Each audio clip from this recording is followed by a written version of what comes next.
Welcome to today's episode of The Square. Storytelling is essential to how we communicate as human beings, and it is core at what we strive and aspire to at The Square. And I am really excited to be sharing the table today with fellow storytellers, Shelly Slater and Lindsay Wilson. Thank you guys so much for being here. Thank you. So, Shelly, you are a storyteller. You've had a really interesting history we're going to get into in a minute, but you are the founder of Shelly Slater Strategies and the co-founder of the Slate. That's right. And Here we are. you got your Slate branding hat. right got there. Got my branding on, yeah. And Lindsay, the president of Corgan and Interior Sector Lead, thank you so much for being here this morning. Of course, I'm excited about this. So tell me a little bit about how you became a storyteller. How did I become a storyteller? Through a lot of pain, agony, and failure. What all good stories are What all made good of. stories are made of. Yes, that's the story arc. And then she failed, and people want to follow that. Yes. No, it really is through trial and error and trying to figure out what sticks. And I think that being part of the media for 20 years, we did so many focus groups. I mean, you focus group, what did you like? What did you not like? But we're like, why did you like Shelly? Why did you not like Shelly? Like, I remember one of the focus groups was, does Shelly Slater drive a Prius or a Mercedes? And they thought that I drove a Mercedes based off of the way that I dressed and moved on air, when really I was driving a Prius because gas prices were like $4.20. And I was driving an hour every day. And so you had to step back and go, why do they think that? Well, it's because I wasn't being real enough on air. I wasn't letting myself be like this, right? And so then you start to figure out what sticks, and it's vulnerability, it's emotion, it's the way you ask questions, but it's through time. That's got to be tough. I mean, verification is such a crucial part of the creative process, and you're just getting picked apart so often. Yeah, but in a way, after like the actual brutal difficulty of that at the beginning, it actually helps you like settle into the best place ever, because you would get a tweet that would say, oh, Mrs. Slater, you were so beautiful and I love your dress. Where'd you get your dress? I want to be just like you. And then no joke, 10 seconds later, you are the ugliest human. Get off air. You don't even know what you're doing. And so you quit listening to your own PR, just got rid of the noise. And you quit, you just stop and you just say, what is going to connect with another human being that's real from me? You know, instead of trying to be. I think one of the things people do in their storytelling is they jargon it out. Yeah. I see the young people trying to act like 40-year-olds. Well, guess what? You're young, and you were hired to be young for your young perspective, so please stay young. You know? Yeah, absolutely. Everybody tries to be the same thing when they present with their PowerPoint. Oh, we see that big time when we're pitching new business. It's like, we are trying to be a certain thing without thinking that the team that comes in right behind us is trying to be the same thing. And when we're successful, 100 times out of 100 times we get feedback like, we want to work with you guys. You guys seem like you really like each other. It seems like it'd be a lot of fun to be in the room with you guys, figuring out a design, solving a problem. And that's because the chemistry of the teammates came through instead of we'll create a place for collaboration. The same template everybody else had. Or so they don't say to you, wow, that dashboard you gave us was incredible. Do they? They Love hate how your slides the dashboards. work. All right, so Shelly, was there, like, can you think back to a point where you're like, oh man, that telling stories is really what I want to go into? Oh, yeah. I mean, what's weird is I knew this from the very, very, very beginning. I was curious, and as a kid, I would do two things. This is my girl crush, so let's be clear on that from the beginning, okay? So this is horrible. I've actually never shared this on air. I tap danced from house to house while knocking on the door, asking questions. Literally. No, like literally. I would tap dance, I would put on a show, and then I would ask them a few questions. I just naturally loved it. I mean, I went to visit the main anchor here at Channel 8, who was here for an eternity, when I was 13. I already knew that I was just naturally really curious, and I loved the concept of being able to ask people questions and they wouldn't question why you were asking the question, because it was your job to ask the question. And then also just getting into people's lives, because the whole saying of, you know, what's happening behind closed doors. Yeah. Boy, I have been in some hoarder homes. I've seen it all, but it helps you understand people. Yeah. Yeah. curiosity has got to play a huge role in creativity for you. I think curiosity should play a role in everything everyone does all the time, no matter what you do. If you're a lawyer, you need to be curious about business lines so you can help that person. If you're a designer, you need to be curious about sports because eventually maybe you'll help the Rangers. You have to always be curious. And I think people that only study their own business line are like, more of this. Yeah. Those are the people who don't expand their horizons. All right, so we'll come back to storytelling, but tell me something that you love that has nothing to do with storytelling. Dancing. This is literally going to be the reoccurring theme. Dancing. I love dancing. Where does it come from? Obsessed with traveling. I don't know. I still roll up the rug and dance in the house when the kids aren't there. When they walk in and they see that, they're like, whoa, Mom's either in a really good mood or something really bad happened today. My parents even gutted a guest bedroom in our house growing up and turned it into a dance room because that's how much I danced. Kidding. Yeah, but that would give me the whole performing. Someday, that's right. Someday there State will fair. Be the State Fair. The Lindsay Shelly show. Look at these jazz hands. They're good. They're good. It's the whole package. It will be a tap number. To end all tap numbers. She can tap too. She texted me. I this is can't not wait to get that video. Yes. So, what led you from the, kind of the commercial, the news side of things to doing Shelly Slater Strategies and then eventually to the Slate? Because especially the Slate is such a different route to go. So many people needed help with telling stories. Well, I didn't know that, though. You know that? I didn't know that. You don't know what you don't know. Right. You don't know how gifted you are at what you do until you leave and go somewhere that they don't do that. I can't I can't cook, and I don't have a vision for my house. I can't put it together. I just can't. I don't have that gift. Yeah. But, I basically left because I realized that I was going to work when my kid was coming home when he started kindergarten. So he would come home at 3 and I was going to be gone at 2:30 so I could cover the breaking news for Dallas-Fort Worth.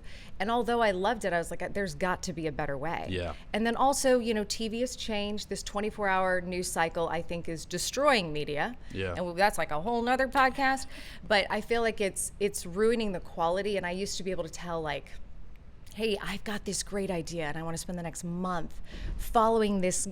And I could tell you some insanely cool things I got to do and that the media is positive too. But a lot of that just started disappearing because it's fill the hole, fill the news hole. So I saw that and then my kids and I was like, you know what? I don't know what this is going to look like, but I'm out. Yeah. And I started throwing spaghetti on the wall, and I would love to say I set out to be this is what I'm going to do, and this is how it's going to shape itself. No clue. It just took off in its own way.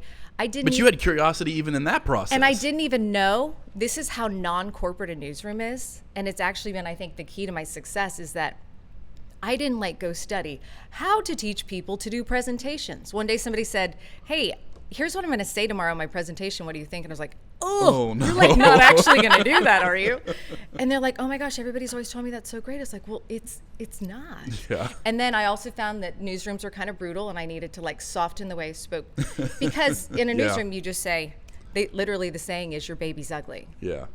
Shelly, your baby's ugly today. That's terrible. Move on. It's just kind of like that in a newsroom. Yeah. So basically the clients shaped it and they kind of taught me what they needed and I listened and I never went and studied a book. I didn't go study what other people are doing online. I don't talk about a sales funnel. It's just a little different. Yeah. I think what was fascinating that Shelly brought to our team was understanding we think everything we have to say about design and interiors and the workplace of the future is fascinating. But when you get an outside perspective saying no. And what's the She brought some of the newsroom to you. Well, it was hilarious when she started saying, you guys probably say something like this. And she's not an interior designer and she just threw out a whole bunch of jargon and we were all like, yeah. Yeah. But how do you drive it down to what the essence of what you're trying to get across is? And I think all the extra words and all the extra slides are just a security blanket that you really don't need. Yeah. And I think that's what you bring to a lot of people, especially as you've gotten into kind of the sales training and the pitch communication, and then that you just need to keep it fresh. We probably need a refresh from Shelly because it's been a while. So tell me how you guys met. It was through Kimmery Ankenbrand. and she worked at another real estate group, and so she's worked with Lindsay. Y'all have done some of their design, et cetera. And she said, you have got to, she's like, not to sell, not to anything, not for business, but you've got to meet Lindsay. And so I think I just flat out emailed you, right? Well, I think about the exact same time, Jeff Lamb had said the same thing. Jeff Lamb, our client at Very, had said the same thing to me, maybe within the course of like 2 weeks. And so then I think it was at a Make-A-Wish wish night where it all actually yes, because I emceed that Make-A-Wish thing. Yes, I love that group. Yes, and I had also just been to Very because they brought us there because we were creating the Slate and they're trying to show us how they can do all of their cool stuff. So we kept crossing paths, and then it was a mutual admiration society. As you can well, so tell me a little bit about the Slate, because that is something where you've really taken storytelling and given it physical design. Well, and I was on the it. Fast Fact. Shelly also has a podcast. Yeah. I was on Shelly and her sister Jody's podcast, which is at the Slate, which is one of the zillions of things that they enable people to do there. Yeah. So I mean, basically what happened was, and I mean, literally one of my clients just turned to me and said, you need to grow up. You need to do better. Why are we renting the Crescent again? Yeah. Why are you taking us to this studio? And it's another real estate guy, all these real estate people.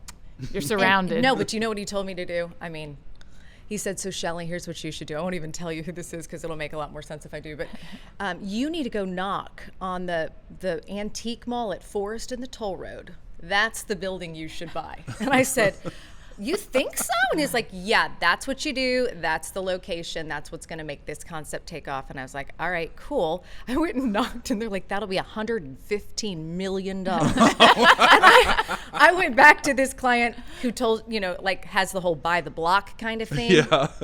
And I said, well, would you like to pitch in $1,015,000, I was like, $115 million, will you pitch in? Yeah. He's like, no. So my sister and I started looking for a space because I was just using what we now have as the Slate, and I was running around. I found myself losing all this time and drive time. I was like, what if people could come to me, and what if I could make money off the concept of having the studio, et cetera? Absolutely. So I office Shelly Slater Strategies at the Slate, and then that is where we do everything from podcasting. We have a Zoom room, which is kind of like this. Yeah. So that you can have a professional presentation, but you don't have the whole Corgan room. You're not sitting in the, room at your house in the kitchen. With your internet, like kind of going in and out, and your kids are yelling, and you've shoved them in a closet and bribed them with like an iPad. Right. And then we have the full production studio. And it's been really fascinating to see who comes in, forced to come in basically because of, I don't even want to say the word COVID, because we're trying to steer clear of that conversation. But we've seen lawyers, we've seen judges, nonprofits, real estate people. I have every private equity firm that I work with coming in and taking their presentations hybrid. That's the key word, hybrid. That is such a cool, I've, throughout different career choices, I've worked at a lot of different co-working spaces, but none of them have had, even since the word that shall not be said, when I've gone to do some outside stuff, they've never had a mindset towards that kind of a facility, and certainly never had anything with a studio in it. Which that's really one of the things I wanted to talk to you about today is so you've seen it all over the past 2 years, fully virtual, hybrid, people figuring it out as they go. What should we take away? What's going to stay, and what's really what was effective that we can use going forward, and what should we leave in the rear view mirror? Yeah. So, okay, there's so many things. So I'm going to just stop me when it's interesting and plug for more. So hybrid's never going away. Ever. It's never going away. Ever. It's not. And it should. Write that down. Yeah. If you are dumping hybrid, you are short-sighted in your thinking. There are a lot of people who are like, oh, thank goodness. COVID's over and we cannot do that. And I'm like, why would you not do that? Yeah. Like we had a school come in and they were just like, we were pulling to help them. And they're like, if we don't raise this, our school can't have any scholarship kids. We have to raise $250,000 this hour. So we're going to do it. And guess what? They raised $450,000 in that hour. Why? Because somebody in Washington, D.C. could contribute $25 and it gets forwarded around. They couldn't believe it. But already this year, they were kind of like, well, it's going to be so much easier to go back in person. And I said, why? Yeah. Reminder, you doubled your value. Why are you dumping the hybrid? Yeah. Let's stop for a second. Yeah. Give kind of as if and happens a lot on this show, as if I'm a fifth grader. Yeah, no. Give me an explanation of hybrid, just so people understand exactly what you're talking about. So I think there are two kinds of hybrids. There are hybrids, well, there's a lot of different versions, but some people are doing hybrids where, like, I'm going to the Bush Institute to help a private equity firm, and I will just be the person taking them live. So there's a live audience, and then there's the at-home audience. And so I'm doing just the at-home audience, and then I help coach them on how to say it and how to interact so it doesn't feel so disconnected between the live audience where it's like you're an afterthought at home. That's bad hybrid. Yes. And that's what a lot of people, it's harder work to connect them. But if you connect them, it's actually more powerful and it's really cool. And like for these private equity firms, more of their LPs can tune in. Yeah. You're getting a bigger audience who's more engaged, because also hybrid's shorter. People's attention span is only to a certain, but let me be honest, when was the last time you went to a luncheon in Dallas and it was a 4-hour ordeal and you thought to yourself, I can't do that again, even though I love this organization, right? Yeah. But if you knew you were going to be in and out in an hour, maybe you would tune in and maybe you would give. And I think it forces some brevity, which I super believe in brevity. Telling one really good story that moves somebody, not every story that you have, but like going so shallow. And then the other kind of hybrid would be where like they come into the studio and you have a live studio audience there while you're actually going live. And then some people are still doing the full pre-record situation, and they're even taking that live in front of an audience. So, I mean, there's just so many versions of it that everybody's just trying. But the key is, like, even when I do trainings, I'm still pushing people like, gosh, I don't really want to fly to Seattle. Yeah. So I'll be like, hey, let's do this through Zoom or whatever. And they're like, oh, is that going to be effective? I'm like, yes, because this is how I approach it. I need the 6 names of these people. I'm going to do my homework ahead of time. I need to see their PowerPoint presentation. I'm going to build this so that I'm engaging each one of them. Yeah. Most people just like show up and talk and expect them to like digest it. Well, that doesn't work. Even in TV, it's like, remember how I trained y'all about asking questions?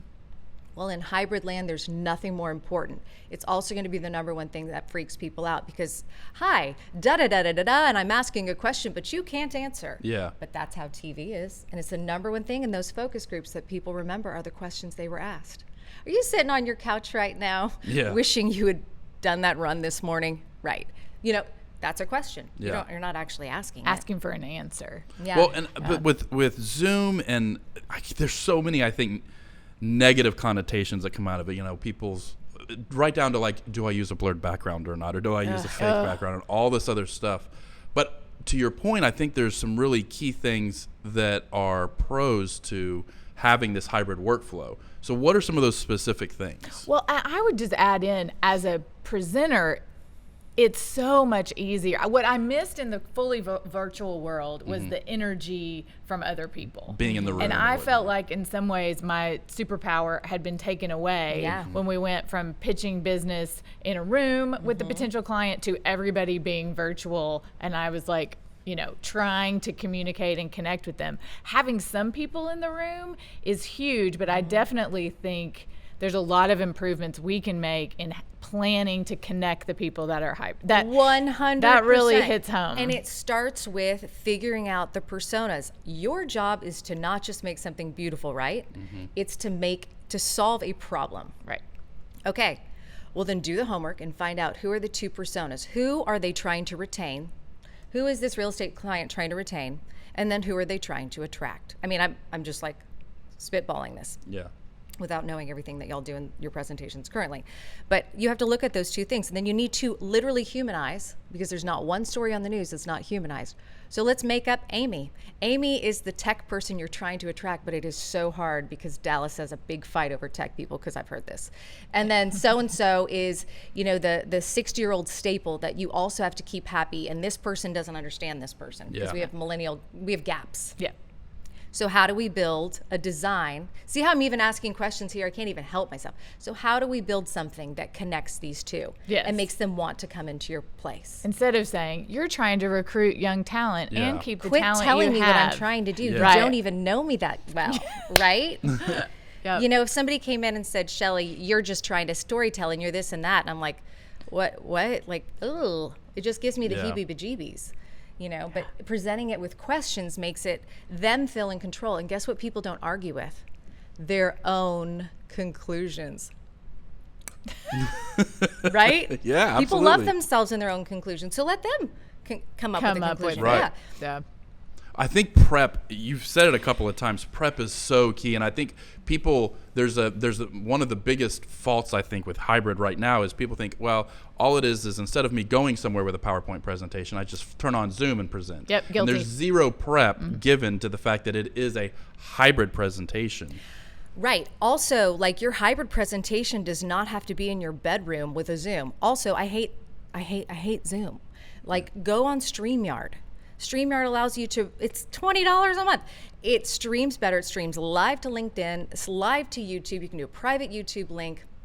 It allows you to rebrand everything. And the other thing it does is it queues up all your videos. So what that means is if you're trying to show them the work, you know, that maybe you guys shot on a GoPro of, hey, here's what went into us researching and coming up with this conclusion about your two personas, because we really are walking through Amy and Jane here. Right. And we're going to follow around an Amy for a day and follow around a Jane to figure out what their days are like. And I'm just really making all of this up.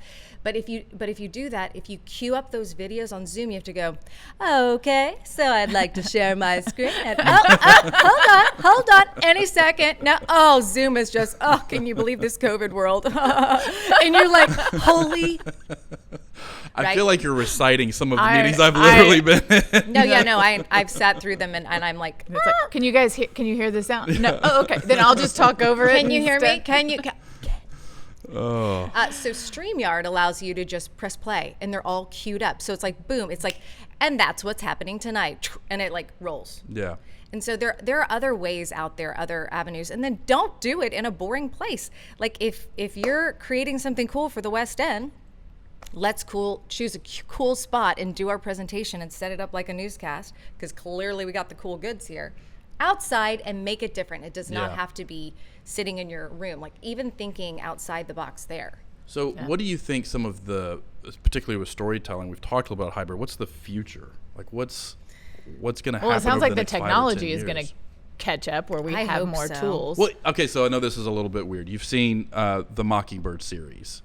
No. With Katniss Everdeen. Oh, I mean, Hunger Games. Yes, I know Hunger Games. Oh, yeah, the Hunger Games. Totally. Oh, so that's where we're headed. You know, in Hunger I'm Games, gonna get under the table. I think I don't know why I keep coming back to this, but there's the chick that does the newscast, and she's kind of doing the propaganda piece for the rebels, right? And they have just basically two drones that are lights and a drone that's a camera, and they're following her around, and they're creating these propaganda pieces. It's fascinating what you got out of the Hunger Games. The books were better than the movie, so I was looking at the visuals. But regardless, I mean, it's funny that things that are kind of set in an other world or far into the future, you think Blade Runner, you think other things, they're not that far off. And what's going to become even more important, I remember when YouTube was blowing up and I'd just gotten out of college, they were like, oh, there's going to be this huge glut of people just putting, crap out on the internet and whatnot, which is what happened. But it made storytelling something that was, when it's genuine and authentic, it stood out. And I think that is where I'm curious. I think the technology won't matter as much when you have a genuine story. Bingo.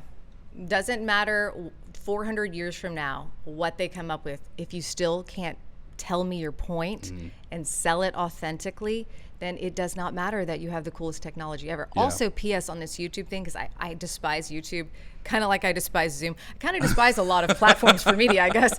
But it's because my kids want to watch it and it drives me bonkers. Yeah. But the reason a lot of these YouTubers are doing well is they're letting you into their life.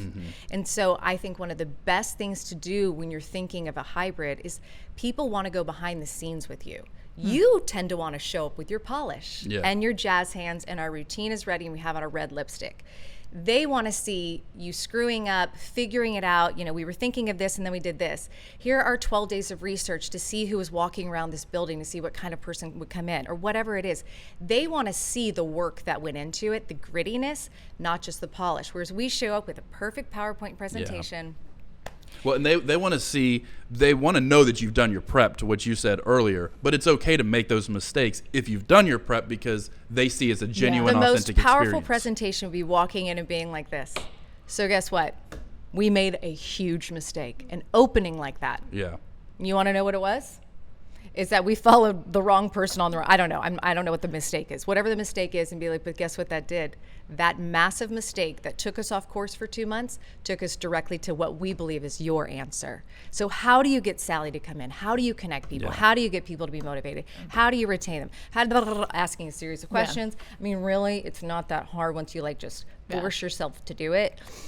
I think what is hard and what has been hard, so after, a difficult year, there weren't as many projects, there weren't as many opportunities, and things are coming back now. It's getting more comfortable with taking a risk again because, I can hear myself saying it, like, okay, we really want to win this assignment. We really want to connect with this client. So let's do what's worked before instead of, I have a million ideas while you're talking going, no, we should go for it because we know what they really need and why we're the right team. Yes, because you want to go back. It's like a pep talk. Yeah, you naturally want to go back to what you did before because everybody wants to pretend COVID never happened. Right. But it did. Yeah.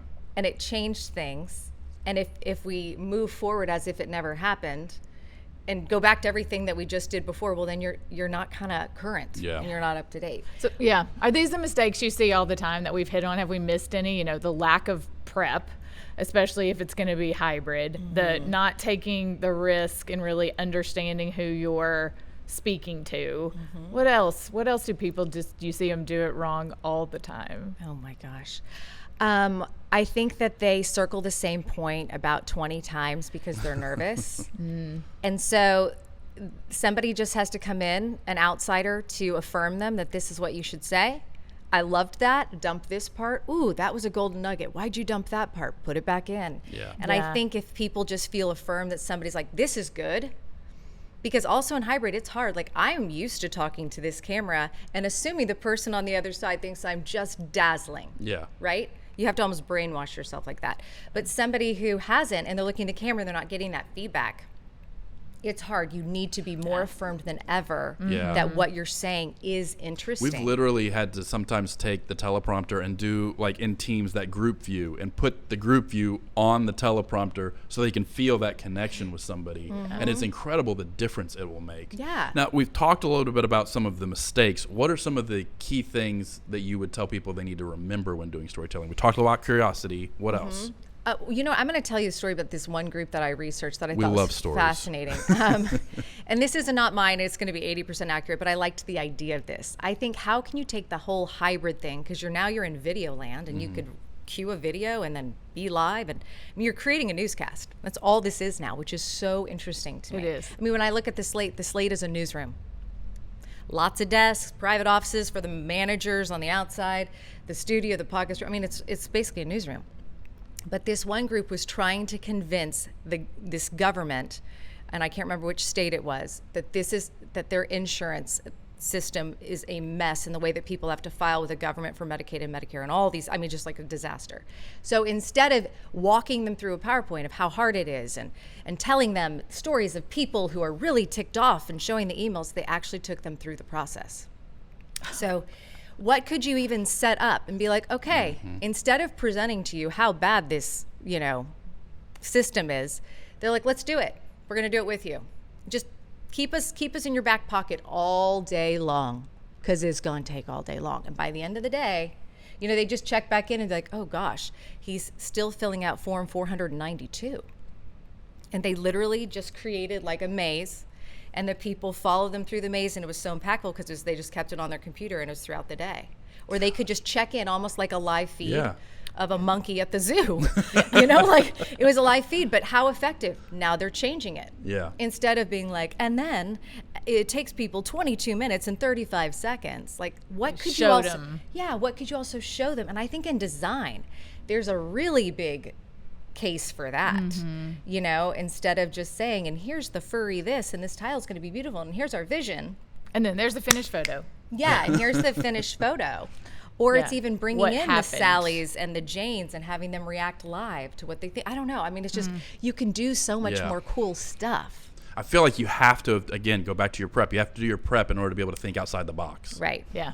All right. So as Lindsay mentioned, You and your sister have your own podcast, so we thought it'd be really fun. Lindsay gets all the credit for this idea. Oh, no. For you to ask us a couple of questions. Okay. I can guarantee you that's a first on the Square. Okay.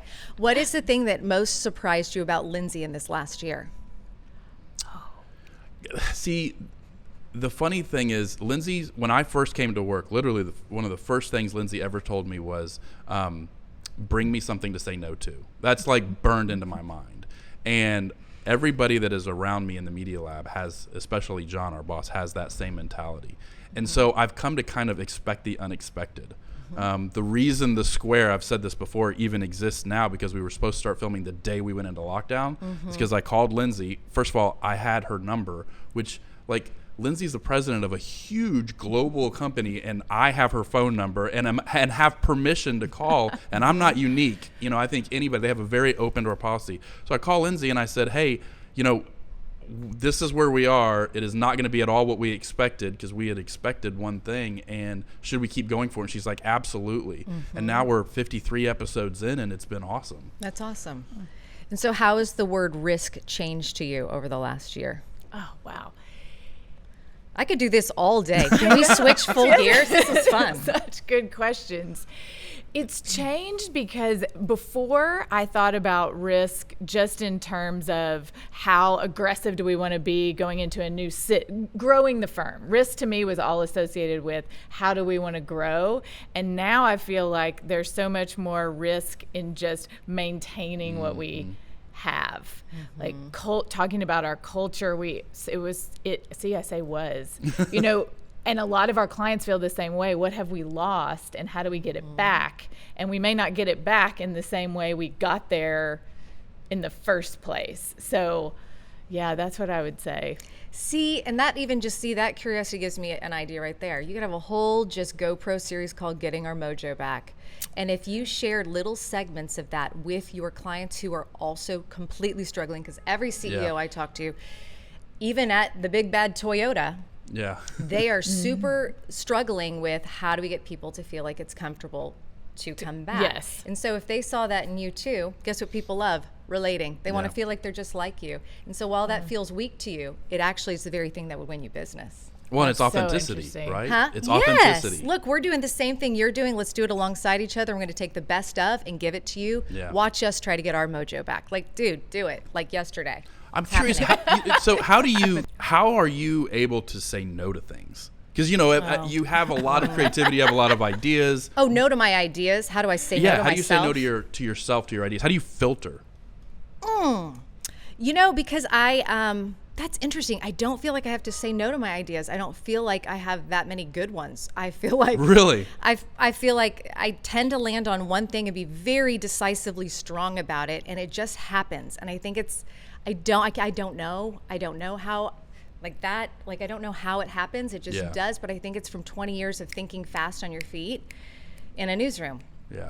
Where they would say, okay, we're going to do 15 promos in under 4 minutes because we're live in 6 minutes. And they'd say, Sally's doing her story tonight about this issue in East Dallas, and 3 to tonight at 10, how East Dallas is transformed. I mean, like, which by the way is my party trick. I'm really good at that. I love dropping cheeses all over party. You'll never lose. It's I can't so lose the ingrained, anchor voice. I can't do it. You can't lose it. But it's also easy to, it's hard for me to come up with ideas for myself, because I'm too close to it. Yeah. That's just the truth. Yeah. You could probably come up with better ideas for me than I could. No joke. Which is why that outside perspective is totally so valuable. Because it's easier for me to spit something at you because it's not mine. Right. You know, and there's just, sometimes you just have to have that, I feel like. Couldn't agree more. So what is next for the Slate and Shelly Slater's strategies? Oh, Lord. Okay, well, let's do the easier one. I feel like what's next for the Slate is that we are... we're excited because a local university is going to start paying for entrepreneurs to be at the Slate, because when you're in that early beginning stage where you are 2-3 employees and you want to be 10 employees, you're like, do I spend money to, but I don't want all my people just separate. How do we grow? Yeah. And so they stall, and then they don't move on. Yeah. And so we're really excited. I can't really say who it is yet, but it's going to be a really cool partnership that we're going to pilot for the next 2 years. So I'm really excited about that. Really cool. And then we're doing what I'm calling, I made up the name, micro programs, because I'm trying to really encourage people that if you have all this content, make Lindsay the anchor, come in the studio for 2 hours, have her anchor or do an interview or something to tie all this content that you already have together for your nonprofit. Like, think about every luncheon you go to, they have a video or two. Yeah. There should be a 10-minute version of this still living online just for an online audience who's going to give the $20, because they're all trying to figure out how to get donors that are younger anyway.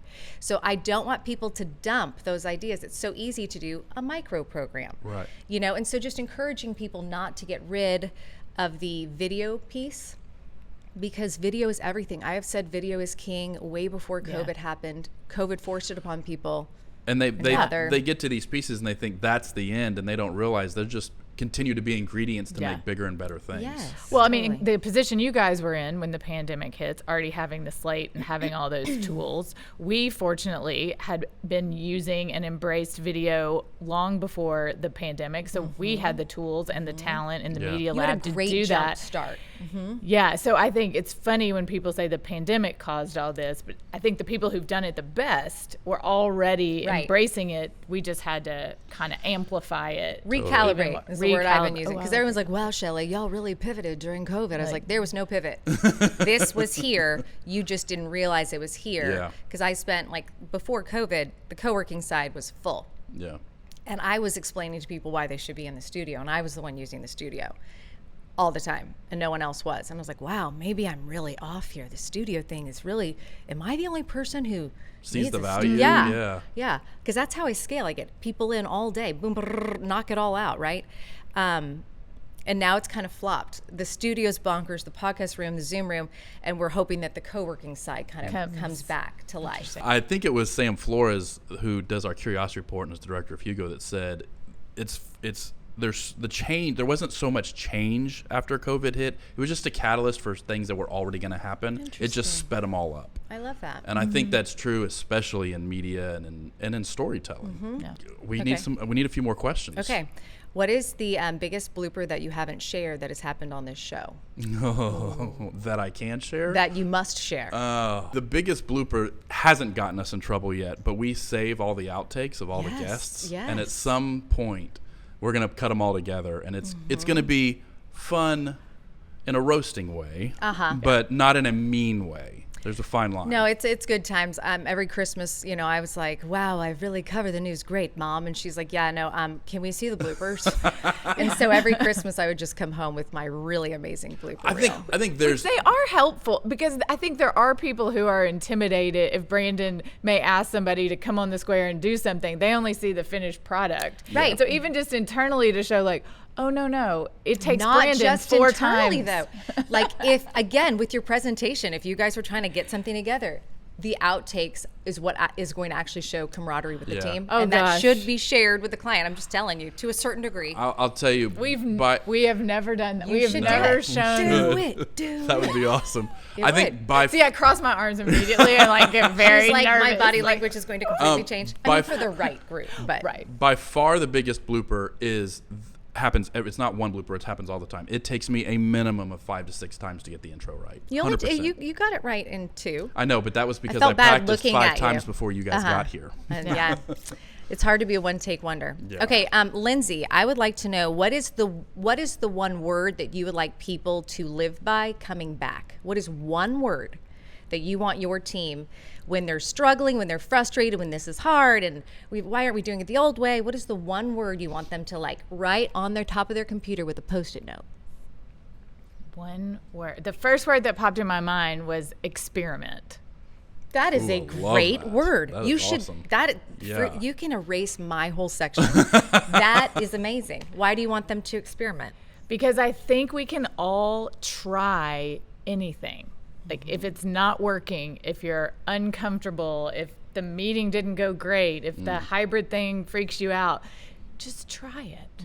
Just experiment and try something different. That would be I love that. Is there anything that your young son has brought perspective to you over this period of time, when it just comes to just like not business and winning everything, but just life and balance and all For that sure. jazz? I think how resilient the kids have been and how they just kind of go with the flow. Like, can come home from work one day and we've been agonizing over our policies or how is this going to impact people. And then, you know, you say, hey, buddy, how was your day? It was great. And no mask talk, no, oh, we had to do this, we had to do that, I had to eat out. Like, all the things that weren't the same weren't even, instead he talked about, oh, I almost threw up in PE. Like, and I was the fastest today and all that, all that boy talk. Yeah. A little known fact about Jack, he's one of the reasons we have our audio podcast going. Because he did an audio podcast, and Lindsay sends me an email and goes, hey, here's Jack's podcast. He has 5 episodes up. When are we getting the audio version of The Square up? Yeah. And I was like, ugh. Because Jack's an awesome kid. Yeah. Well, I think there's a lot to be said for what the kids can teach. Oh, 100%. One of the things that I do and I literally pay it out of Shelly Slater Strategies, I have like 3 neighborhood teenagers, and they come report to me once a month for 5 minutes. And I pay them $15 for their 5 minutes of knowledge. It's a pretty good return, right? And I say, what's coming? And what are you obsessed with? And so I knew about TikTok way before TikTok. I knew about the mashup way before the mashup. I do this for parental reasons, but also for Shelly Slater Strategies, so that I am coming to clients with what's cutting edge, because the truth is you want people to experiment, because Jack's age is coming up. Oh, yeah. Absolutely. Who's resilient. They've tried it all, and you're gonna have to not be the same as you were yesterday eventually. You know? Do any of your boys get to report? You know, because they're not allowed to touch a device. They're not allowed to talk. They stay in their rooms and they read books called "I Love My." You know, there is a song that I found. I'm not kidding. It literally is "I love my mom. I love my mom. I love my." You just blast it. I hope you guys, when you edit I will this, go pull find it up. Yeah, yes. That's awesome. Yeah. Well, Shelly, thank you so much for being you. here. Lindsay, thank you for being here. Thank you for watching. To find out more about Shelly and all the many things that she is doing, make sure to check out the descriptions below, and make sure you check out next week's episode of The Square.